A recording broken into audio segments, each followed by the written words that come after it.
Maybe because they don't talk to Joe Biden or Kamala Harris. One of the very few people who has interviewed Biden this election cycle is Cardi B, who is a rapper and now a journalist.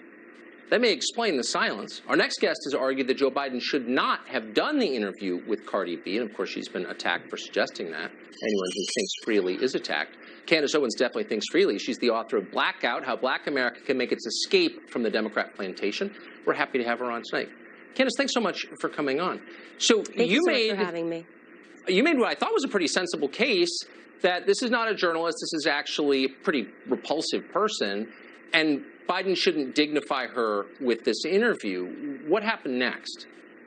Yeah, you know, I was just being very honest, and I did not mean it as an insult to Cardi B. If anything, it was me calling out the DNC and the Democrats for insulting Black America by platforming her and her nonsense and her ignorance as someone viable to give a sound interview to Joe Biden. And she freaked out. I mean, she literally went on a rampage on Twitter. She insulted me. She insulted, you know, my pregnancy. I'm 6 months pregnant. She insulted my unborn child, my husband. And it was a largely emotional attack, pretty much because she had no argument, and she could not obviously argue with me from an intellectual standpoint or talk about why it is she supports Joe Biden.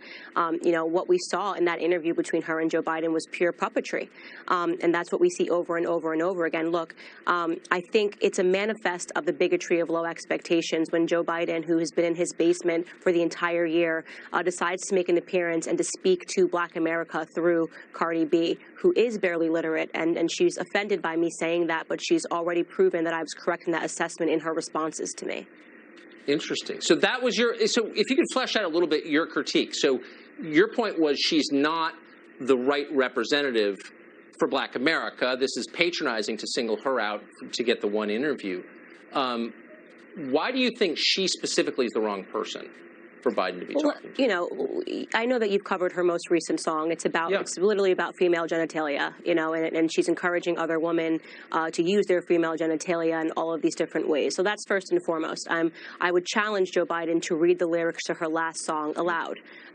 He would never do that. He doesn't know any of her music. The second issue is that everything she was saying to him was pointedly ridiculous, and he was just nodding and saying yes, right? She said that she wants her taxes lowered, and in the very same breath that she said that she wants to make sure there's free universal health care for all.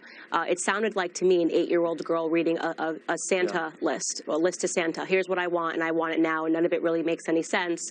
But, you know, that's because a child doesn't know that Santa isn't real, and they think magic can happen. So it was largely embarrassing, and I felt that as a community, Black America, whether you're left or right, should have said this isn't okay. There are plenty of intelligent Black Americans on the left side. There are intelligent Black Americans on the right side, and he could have picked any of them to do an interview with, but he chose her because he knew that he wouldn't be challenged.